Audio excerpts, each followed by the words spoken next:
Where to birth your baby. It's one of the biggest decisions you'll make during pregnancy. If you're hoping for a more natural labor and delivery experience, then a birthing center could be the option that's best for you. I'm Susan Melnico, a certified nurse midwife for 30 years. And this is Preggy Pals, episode 23. Is that a plus sign? Pink or blue? Hospital or home birth? What type of food should I be eating? I think I just peed myself. I'm pregnant, and I have to exercise. What pregnancy glow? Wait, was that a contraction? Gotta make these pants fit. I've got kinkles. What do you mean there's more than one? You've got the symptoms, and now you've got the support you need for a happy 9 months. This is Preggy Pals, your pregnancy, your way. Welcome to Preggy Pals, broadcasting from the Birth Education Center of San Diego. I'm your host, Sunny Galt. Do you have a pregnancy question for our team of experts? You can call our Preggy Pals hotline at 619-866-4775 and leave us a message, or you can send us an email and we'll get your questions answered, and we'll also include those questions and answers on a future episode. Okay, today is a big day for us. That's because today is the launch of the Preggy Pals Club. Now, this is an exclusive membership club, and it's available to all of our listeners, and it gives you all access to all of our archived episodes, because what we do, the 10 most recent episodes of Preggy Pals are free, completely free. You can download them, do whatever you want. But then after the 10 most recent, they go into an archive system. So this basically opens it up, and you can listen to any episode you want to. But in addition to that, we're going to offer bonus interviews, written transcripts of the shows. I know some of you guys have been asking about that, plus a special monthly newsletter with special giveaways, discounts, and much more. So you can access all this great information through the web or through our new Preggy Pals app. If you guys would like some more information on that, you can visit our website, which is preggypals.com. Click on the members link at the top of the page. Okay, and if you hear a bunch of clicking going on in the background here, Katie Stevens is joining us. She is a professional birth photographer, and she's taking some behind-the-scenes photos of our Preggy Pals taping, and we'll include those photos on our Facebook fan page if you guys want to check them out. All right, let's introduce our panelists. Stephanie, let's start with you. Hi, I'm Stephanie Sawfeld. I'm 29. I am a gemologist, due January 9th with my first baby, a girl, and we are having a hospital birth. My name is Misty Davies. I'm 33. I'm a gemologist. I'm due October 10th with a little girl, my first, and hoping for an unmedicated hospital birth. Okay, so we recently launched a new segment here on Preggy Pals that focuses on the best pregnancy apps, because there are a lot out there. And I wanted to get some feedback from some of our panelists here in the studio. So Stephanie showed me her iPhone just a little bit ago. It is loaded with pregnancy apps. So Stephanie, what are some of your favorites? Well, I have 12 on here. I definitely Do you really don't use all 12 of them? No, I don't. No. I don't. Okay. Occasionally I cruise them every so often, but no. There are probably 3 that I use on a fairly regular basis. Okay. So one is iPregnancy, which is pretty cool because you can put in all kinds of information, like your OB visits. You can log your weight and your blood pressure and you know, any notes and journal. And then is it free? Yeah. Oh wait, no, I don't think this one was free. It might have been like $2. Okay. And it, logs everything, and you can post pictures of yourself, you can journal, you can do whatever. It's an all-in-one, so it's pretty neat. And it also shows you like average pictures of ultrasounds, like at what stage they're in 2D and 3D. Oh, I like doing that. I would go online, on different websites and check that out. That's cool. So you kind of think, okay, well, I'm 22 weeks, so I'm going to see like, oh, that's what an average 22-week that's what my baby looks like right now. Yeah, exactly, because you're curious, because you only get so many ultrasounds at the doctor. Yeah. Another one that I like is foods to avoid while pregnant. Ooh, that's so a good it's one. like a whole big list of cheese and dairy, dressings and condiments. Was that the name of the app? Like, it's called Foods to Avoid When Pregnant, and I think that one was 99 cents. Okay. So, but it's worth it because it's an easy, when you're out and you're ordering off a menu and you're like, wait, can I have a good one. that? Yeah. Yeah. It's a good one to have. Yeah. So stuff like that, and then also there's the Bump, which is just like a forum where a bunch of girls, sometimes it gets a little crazy and and whatever, but it's a bunch of girls just posting questions about random pregnancy related questions, and you can answer their questions or you can ask your own questions, and so it's kind of nice. It's kind of informative. Some of it's dramatic and Right. unnecessary stuff. And I think that's a lot of like younger, because I've seen some girls have asked questions like, oh, how old is everyone on this app? And they're all like in their early 20s. And I'm like, wow, I feel really old.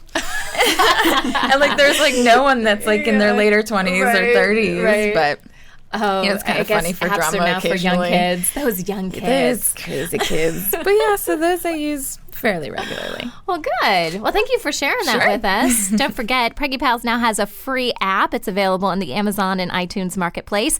It's a great place for moms on the go because it automatically updates with the latest episodes and even allows you to connect with the show through our social networking sites. And so for some of the things that Stephanie mentioned today, we'll include some links to those on the episodes page for this website so you guys can check them out.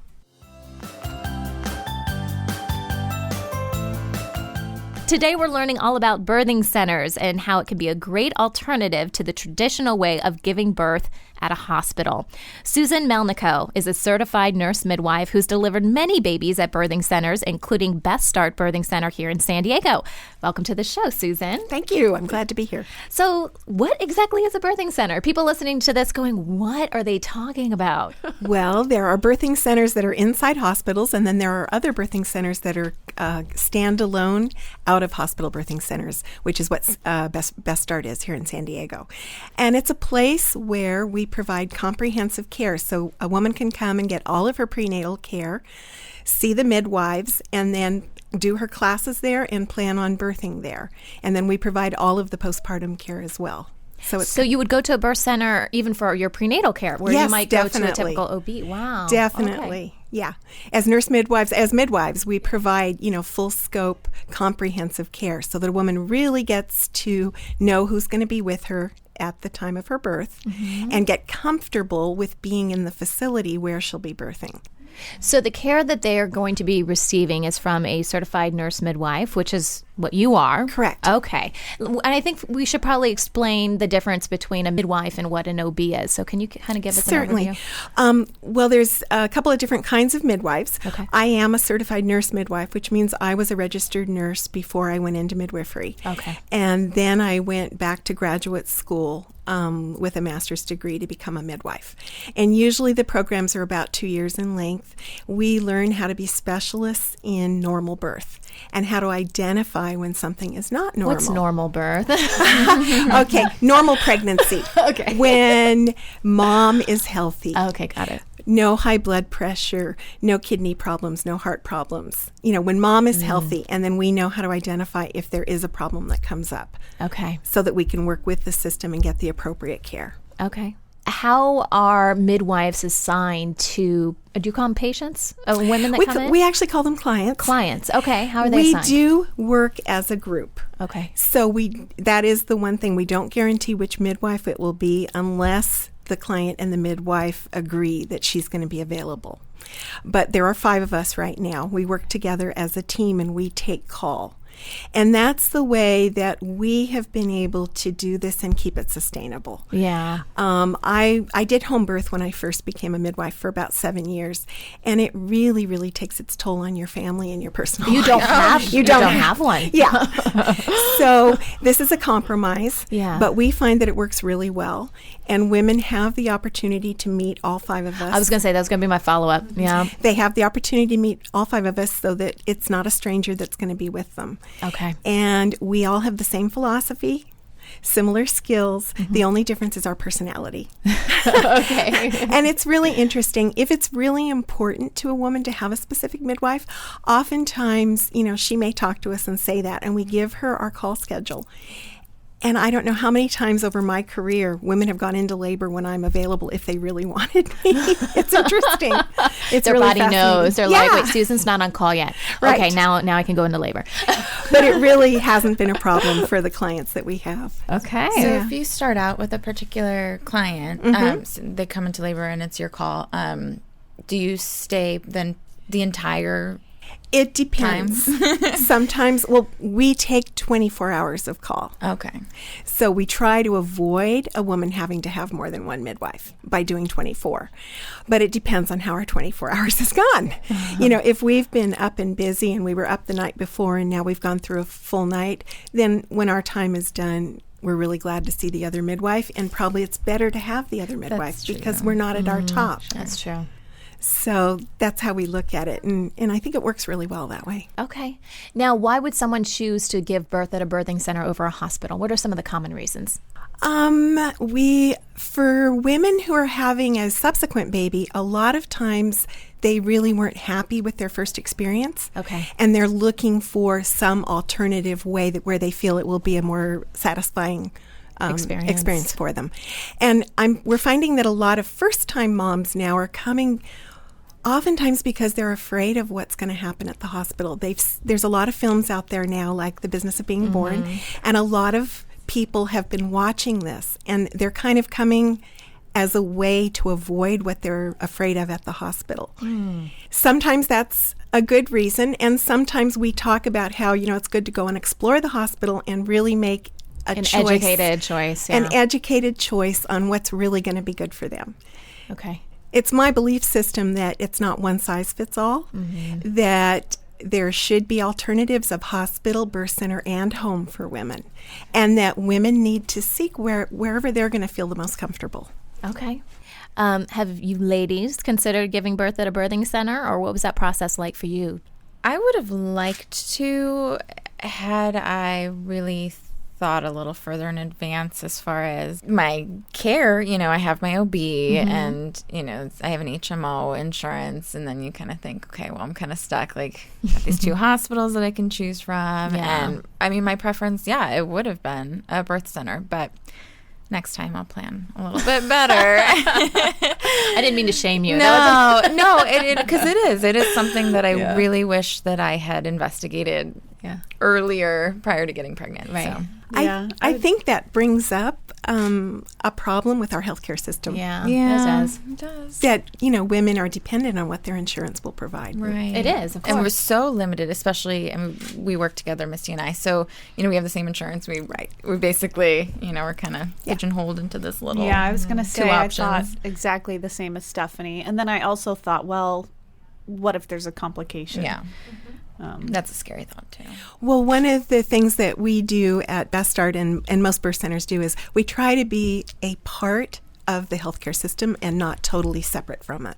So in our situation, we have 3 alternative options if hospital becomes necessary. We have a contract with UCSD Hospital, and we can always transfer there, which is very close to the birth center. We also have 2 private physicians who work with us, and one of them practices at Sharp Mary Birch, and the other one practices at Scripps Mercy and Sharp Grossmont. So we have all of those as options, and a woman will choose what her backup plan will be prior to labor, and then if a problem comes up, we know exactly what we're going to do. Right. Yeah, that's great. Yeah. As far as the type of birth experience you want to have, are birthing centers just for women that want to have natural births? Obviously, for medication and stuff like that. Where's the line drawn? Birth centers are all a little bit different, but most birth centers, and Best Start included, we do not use any pain medication at this time. And certainly epidurals and Right. anesthesia like that are not available. Okay. We do have tubs, though. I know you guys are big on giving birth in tubs. It's all over your website. Warm water is worth a lot of pain medication. Yeah. It works beautifully. So for some women, that's all they need, and that Okay. gets them over the hump. Okay. What additional, and you mentioned this a little bit before, but I want to back up. What type of services do birth centers offer pregnant women? We talked a little bit about prenatal care. So what does that look like? So I decided I want to give birth in a birthing center. So from, I'm 8 weeks pregnant or whatever, from the get-go. The way we do it is we provide tours. Okay. We have tours all through the week, and a woman will call us and we'll say, we suggest you come and see the birth center. Okay. Learn about the services that we have. Come and be here. Walk through it. See how it feels to you. If it feels like the right place to you, then it's probably a good thing. And so then they can make an appointment for the first visit. We would provide a typical first prenatal visit where we do lab work.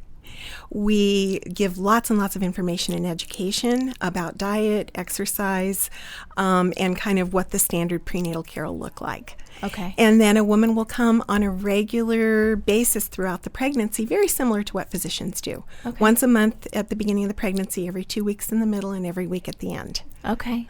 So I have to ask, because we did talk a little bit about insurance and what that covers. So are most women paying out of pocket for That's this? what I want to know too. Yeah, no, not actually. We're very lucky at Best Start. Best Start has been around for almost 30 years, and we have contracts with several different insurance companies. Okay. We accept Medi-Cal. We find that there are a number of women on Medi-Cal. We have a contract with TRICARE, so we have a lot of military families. And then some of the private insurances like Aetna, Blue Cross will pay for our care as well. Okay. It's a matter of us switching from the HMO It's to the the- PPO. It's the HMOs that are the issue. I'm in the same boat, ladies. Darn it. Next time. But just out of curiosity, out of pocket, if someone were to have to pay out of pocket, what does that look like? For comprehensive care, I believe we're at $6,600 right now, and that would include all of the prenatal care, the birth, and up through 6 weeks postpartum. And lab work? And I think lab work may be separate, which would be about another $200. It may be included. I haven't kept pace with that.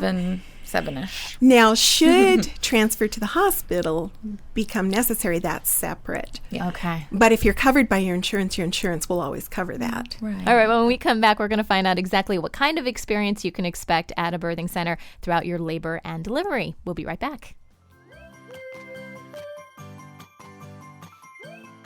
Welcome back. We are talking about birthing centers as a possible alternative to hospitals. And joining us is Susan Melnico. She's a certified nurse midwife right here in San Diego with Best Start Birth Center. So let's talk about labor and delivery and what women can expect. At what point do you recommend moms come into the birth center to start laboring there? Because I know in hospitals, you have to be a certain amount of centimeters and whatever, but are you limited with space? Like, how does that work? We encourage moms to stay home as long as possible, just because I think it's a comfort thing.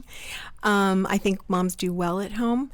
But like I said, we usually talk to people 2-3 times while they're in labor, and we help guide them. Now, of course, it depends on if it's a first baby or a subsequent baby and what her previous experiences have been. It also depends on how far away she lives, because we do have moms coming far distances. And so we really individualize what we decide to do at that time. In general, we have people come in when we think they're in active labor, and we try not to actually admit them to the birth center until they're about 4 centimeters. Okay. So sometimes we're really lucky that we're close to Balboa Park. Sometimes a mom will come down. Take a walk. Yes, exactly. And it's a beautiful place to walk. And then she'll come back in an hour or two, and we'll see what's going on. I had to do that, but I had to walk the halls of the hospital. Right. Not as pretty as a park, really. Right. Okay. So when they first arrive, is there some sort of process to obviously check them out to see how far dilated they are? We will check and see how far dilated they are. We'll kind of check and see what their contractions are doing. Okay. We check their blood pressure and their pulse, and we listen to the baby's heartbeat. We check the baby's position to make sure we haven't made a mistake earlier, that the baby's in a good head down position. Okay. And just assess everything so that we know that mom and baby are really healthy and appropriate to be at the birth center. Okay. And then how many rooms, I know this will vary on a case-by-case basis, but how many birthing rooms do you guys have available at Best Start? We have 3 birthing rooms. Okay. And we birth an average of about 20 babies a month, and we find that most of the time it's not an issue. Okay. Yeah. I've worked there 2.5 years, and this week, for the very first time, we had 4, and we ended up using our call room. The midwives have a call room with a bed, and we ended up using that. But like I said, that's the first time that's happened. That's ever happened. Okay, because that may be a concern of some women, because you think hospital, they're probably going to be able to accommodate you, but a smaller center, but how does that work? we were still able to accommodate, Perfect. and it worked beautifully. Okay. And how involved are you with your clients when they're in labor? Because that was one of the things when I had my first, I had an OB, and it was it was in a hospital, but it was a situation where I didn't know who was going to be on call.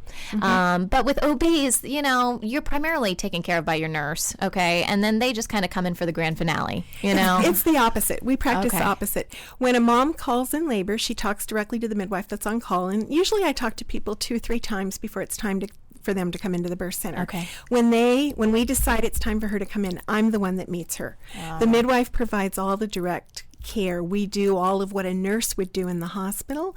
And then when she's really active, a couple of hours before we think she's going to birth, we call an RN in. I see. Or Okay. a birth assistant. We have midwives and nurses who Okay. work in that role. Okay, so how many people are usually there? Another thing that I remember from giving birth is that when the big finale comes, suddenly there's 10 people in the room and the crotch is wide open and whatever. Usually from our side of staff, we only have 2 people. Only 2 people. The That's midwife nice. It's nice and and the birth. intimate. Yes. And that's a big reason that some people choose to come. It's much more personalized Yeah. and intimate than it would be in a hospital. Yeah, there's not the random nurses and doctors and You're like, students. "Hey, And who are you? That's right. So what happens if something goes wrong and the mother or the baby needs In hospital? labor? Yeah. Okay. Well, we are assessing very carefully. We don't use external fetal monitors during labor. We are actually accredited. We're nationally accredited by the American Association of Birth Centers, and one of their criteria is that we are not to use external fetal monitors, which are used extensively in the hospital. And the reason for that is that actually all the studies and research that's been done shows that they are useful for high-risk pregnancies, but they've never been shown to actually make a difference in low-risk pregnancies.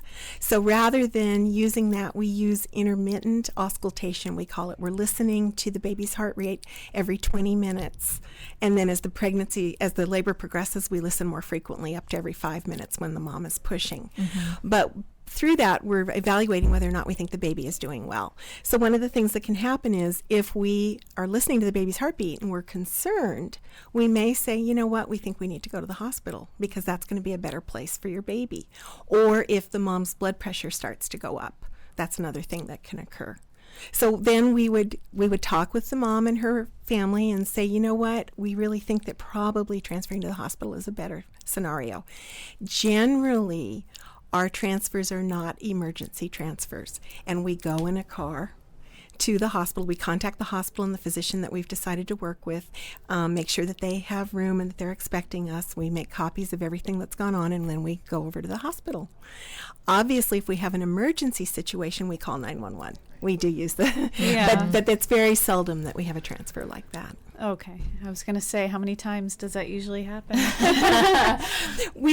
Overall, we have about a 15% transfer rate of moms who start labor and then end up going to the hospital.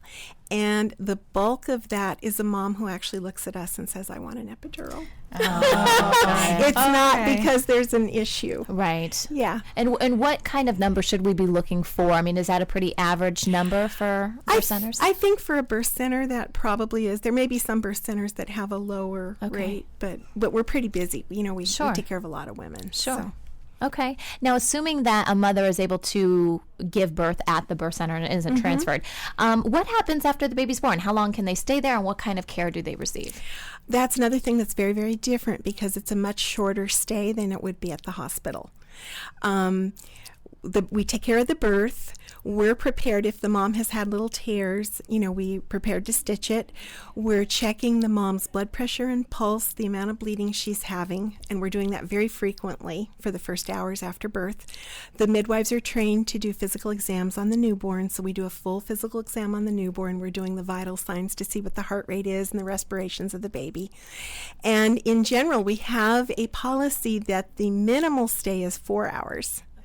But our average stay seems to be about 6 to 8 hours. And at about that point, moms really kind of want to go home and get in their own bed. I Which see. sure is better than several days. Yeah. So our criteria, are that mom and baby are both stable. Okay. Baby has nursed well. We want to know baby can nurse before we send them home. Mom's been able to get up and urinate, take a shower, feels good, has had a meal, and then we know that everybody's good. We do provide a home visit the following day, And we contract with Whole Life Home Care, which is Vicki Wolfram, who is a nurse midwife and a lactation consultant. And she goes and visits all of our moms in the first 2 days after. Well, you don't get that in a hospital, do you? That's great. Yeah. Do you have a lactation consultant visit you while you're in the center? Or Not a lactation consultant. All of the midwives have a lot of Okay. experience and training with breastfeeding. So that is one of our really big things. We when the baby is born, we lift the baby right onto the mom's chest, and the baby isn't taken anyplace else.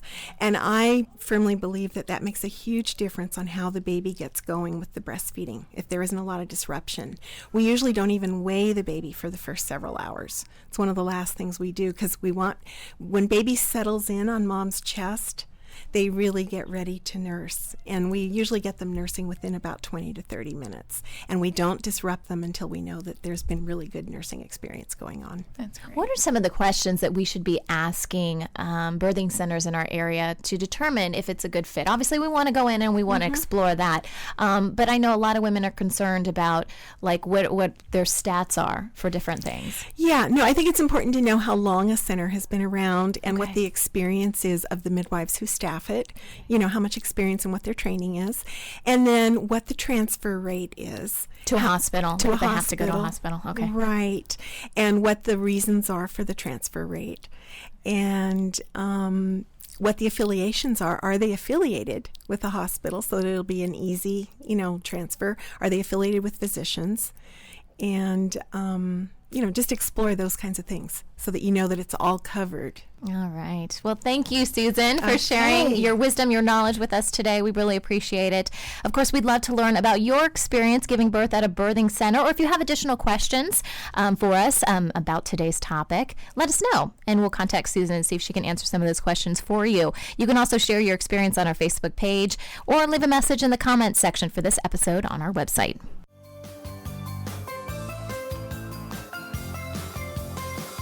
We have a message from one of our listeners. This comes from Kristen of Fort Collins, Colorado. Kristen writes, "Hi, Sunny. Loved the episode on surrogacy. I've actually never thought about it as an option for me, but listening to your show has made me rethink the possibilities. My husband and I had some difficulty getting pregnant the first time, and for a while, we weren't even sure if we could have our own children. If that had been the case, we may have needed a surrogate of our own." Kristen, thank you so much for writing in. We love sharing all this information with our listeners. That wraps up our show for today. Coming up next week, we're exploring the benefits of professional birth photography. Thanks for listening to Preggy Pals, your pregnancy your way. This has been a New Mommy Media production. The information and material contained in this episode are presented for educational purposes only. Statements and opinions expressed in this episode are not necessarily those of New Mommy Media and should not be considered facts. While such information and materials are believed to be accurate, it is not intended to replace or substitute for professional medical advice or care, and should not be used for diagnosing or treating healthcare problem or disease or prescribing any medication. If you have questions or concerns regarding your physical or mental health or the health of your baby, please seek assistance from a qualified healthcare provider. Hey mamas, don't forget to check out Mighty Moms. It's our online community built for new moms just like you. Not only can you connect with other moms, but you can also join us backstage for special mom-only online events. And you'll also be notified when we're recording so you can join us as a special guest. Visit our website, newmommymedia.com, and click on the Mighty Moms banner. It's free. That's newmommymedia.com. See you there.